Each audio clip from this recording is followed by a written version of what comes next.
Complementando lo que veníamos hablando sobre un aprendizaje y una educación para la vida, el tema de hoy sería la conciencia del sí mismo.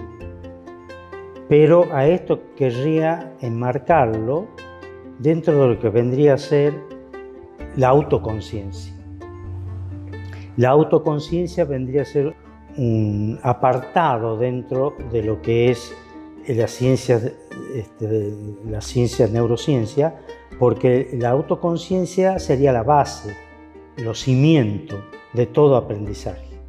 Tenemos una autoconciencia para el sí mismo, que sería la conciencia del sí mismo. Tenemos una autoconciencia para las gestiones. Entonces, cómo gestionamos, o sea, cómo interactuamos en el mundo. Tenemos una autoconciencia para el registro del otro. Y tenemos una autoconciencia que tiene que ver con la capacidad de funcionar en una forma interactiva y sana, no solo con las personas, sino con el medio ambiente. Todas estas implican autoconciencia. Hoy hablaríamos tratando de iniciar el capítulo de la conciencia del sí mismo, que es poder usar herramientas que las conocemos desde hace mucho, pero no estamos acostumbrados, salvo en momentos muy especiales, a tener conciencia de que estamos usándola. Una de las características del ser humano es su capacidad de interpelarse. Esta capacidad de interpelarse es conciencia del sí mismo. Esa interpelación que el ser humano tiene una connotación espiritual muy alta, porque hace al ser humano ponerse en contacto con Dios. Asimismo, esta interpelación sobre mi existencia es más amplia, porque es una pregunta que tiene que ver qué estoy haciendo, esto que estoy haciendo es lo que yo quiero en mi vida, cuál es el porqué y el para qué de lo que estoy haciendo. También es parte de una conciencia del sí mismo, ¿no? Entonces, podemos definir como que la conciencia del sí mismo es un enfoque personal y muy íntimo. Y está básicamente dirigido hacia nuestro mundo interior, de pensamiento, de sentimiento y de espiritualidad. Esto nos permite ser mejores personas e interactuar mejor con el mundo. Al mismo tiempo nos permite poder sobrepasar todas esas situaciones adversas que nos puedan causar muchas turbulencias y por otro lado nos permiten en la parte espiritual tomar conciencia de nuestras limitaciones. No hay nada más importante que interpelarnos para darnos cuenta de que somos seres muy limitados y que necesitamos de Dios en todos los aspectos de nuestra vida diaria. Y a su vez nos permite fijar las prioridades. Cuando uno dice fijar prioridades, es lo que nos está pasando en estas épocas duras que nos toca vivir. Hemos cambiado muchas prioridades, porque la conciencia del sí mismo ha empezado a revalorizar cosas que nos importan de veras. Entonces, esta capacidad del sí mismo, que es autorreflexiva e introspectiva. Ahora bien, esta capacidad introspectiva necesita como antelación otro que está dentro de lo que es la introspección, es la introvisión. La introvisión es la necesidad interior de llegar a un lugar que nos dé luz, tanto en lo emocional como en lo espiritual. Lo vivenciamos mucho más en lo espiritual, porque a través de la espiritualidad tomamos conciencia cada vez que decimos Señor, dame luz, porque lo decimos en forma autorreflexiva ya. Pero no somos así tan claros en la introvisión emocional, por ejemplo. Las personas, y sobre todo los chicos con los cuales uno trabaja, no tienen ninguna capacidad ni siquiera de reconocer las emociones básicas. Entonces, hacer introvisión de una emoción es pedirlos al chico que piensen y reconozcan una emoción, un gesto. Por ejemplo, introvisión de las emociones básicas. Las emociones básicas no son aprendidas. Las emociones básicas Dios nos las dio a todos los seres humanos y todos los seres del planeta las reconocen, no importa su cultura, no importa su idioma. Las emociones básicas son las mismas en China, en Rusia y en los países hispanos. Cualquier niño de meses de edad reconoce una emoción básica. Si yo sonrío, un bebé sonríe. Nadie le enseñó. Lo tiene dentro de su ser. ¿Y a dónde está esto? Y esto está en la base del cerebro. O sea, en ese cerebro que los biólogos llaman reptiliano, por motivo de biología, pero en verdad es en nosotros un cerebro hecho a imagen y semejanza del Señor. Ese cerebro que llamamos reptiliano, están los valores, está el reconocimiento de las emociones, está la identidad de lo que es el amor y está la compasión y la misericordia. Todo eso está en la base más profunda del cerebro. ¿Quién hizo eso? Dios. Entonces, para nosotros traer luz es hacer introvisión para que vaya a los lugares más recónditos de nuestro cerebro. Y entonces es muy difícil para nosotros hacer una buena introvisión. Y siempre vendría a ser, Señor, permíteme que yo pueda ver. Permíteme ver. ¿Qué permíteme ver en lo emocional? Permíteme ver, Señor, por qué tengo tantos enojos. Dame luz. Dame capacidad, Señor, para entender mis enojos, mis dolores, mis penas. Estoy haciendo una introspección emocional, pero sé por trascendencia que me estoy dirigiendo al sí mismo. Y el sí mismo, el centro del sí mismo es espiritual. El sí mismo, la emoción, no es el centro del sí mismo. El otro elemento que es importante,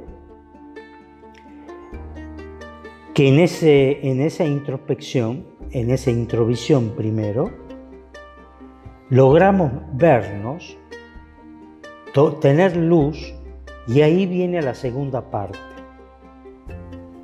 que el Señor siempre nos demanda de acuerdo a, como dice el Padre Walter muchas veces nos remarca, a nuestras propias capacidades. Y es la capacidad de pasar del verme al cambiar, al mejorar. Con la ayuda de Dios siempre, pero ya es una introspección. Y la introspección se produce cuando en verdad he llegado en esto que estoy mirándome a la convicción que a partir de ahora tengo que hacer un camino de mejora. En eso emocional y en lo espiritual, y en mis actitudes y en mis conductas. O sea, la introspección es lo que me va a llevar a que se produzca en mi interior un cambio. Ese cambio se manifiesta como un propósito. Como es un aprendizaje, no es un cambio llevado a la acción en forma inmediata, sino que es un proceso que me puede llevar mucho tiempo, algunas veces en metas más pequeñas, pero generalmente lleva mucho tiempo. ¿Por qué? Porque tengo que trabajar sobre mi fortaleza y mi resiliencia, si ya las tengo, reconociendo que no son mías, que son un don de Dios, porque saber que tengo una fortaleza no es un mérito personal. La introvisión me hace ver que es un don dado por Dios. Los valores sí los sembró el Señor en mi cerebro. Mi familia, mi entorno permitió que esas semillas germinaran, pero Dios me los sembró en mi cerebro. El ser humano y el cerebro, las neurociencias demuestran que ha nacido para hacer el bien. Somos nosotros que por circunstancias y por lo que la vida nos acarrea, que nos desviamos de ese camino. Entonces, el caminar en este proceso de introspección es fijarnos objetivos, carencias, debilidades y a partir de ahí hacer propósito. Entonces, la introspección es mirar algo, pero con la finalidad de cambiarlo. Y la introvisión es pedirle al Señor que me dé luz. El otro tema, que sería ya tratando de unir todo esto con el aprendizaje, es que en toda introspección la mente no puede generar ninguna idea, ningún pensamiento, si no hay una emoción. No es posible que no haya una emoción. Al mismo tiempo, no es posible ningún acto humano si no hay o una necesidad o cualquier motivación que me lleve a que ese pensamiento o esa idea se transforme en un propósito. O sea que vamos viendo que vamos necesitando generar junto a la introvisión y a la introspección motivación. Motivación que tiene que ir aunada a la voluntad. Entonces vemos como un andamiaje.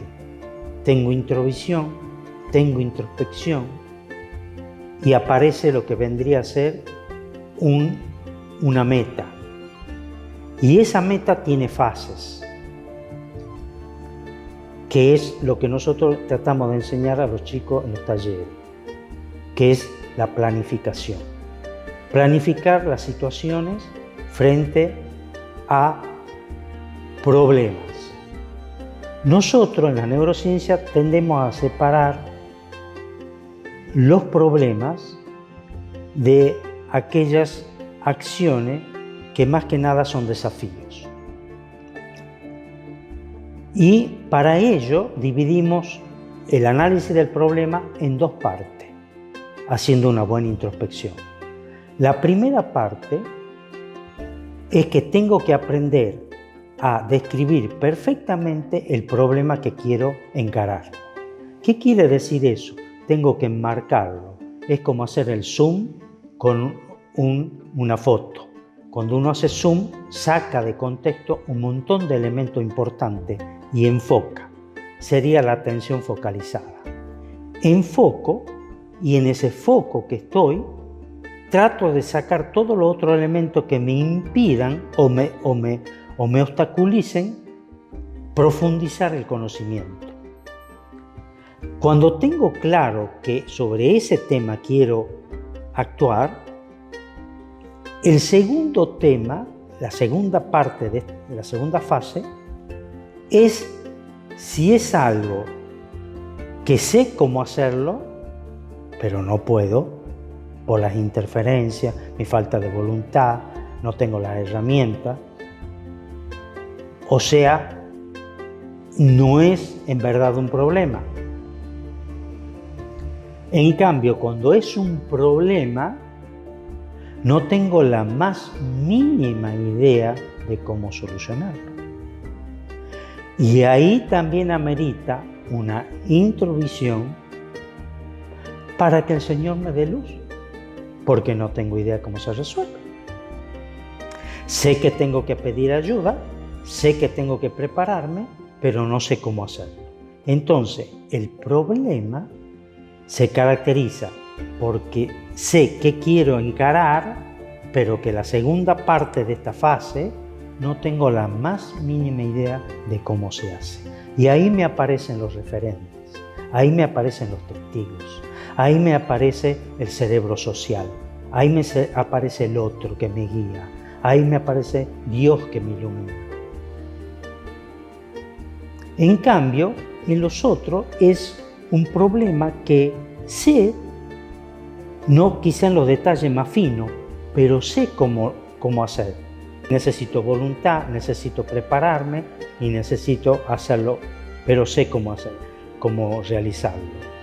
Eso es un elemento muy importante de enseñar a los alumnos, porque si no, dicen yo no puedo, esto es mucho para mí, y en verdad no hemos hecho esta diferencia entre los desafíos y los problemas. También reconocer las emociones que están en juego. ¿Por qué? Porque si las emociones se transforman en sentimientos, las personas tienen que aprender a expresarlas para poder comunicarse adecuadamente con quienes están a su lado y con el Señor. No hay nada mejor que trabajar las emociones para transformarlas en sentimientos. Muchas gracias.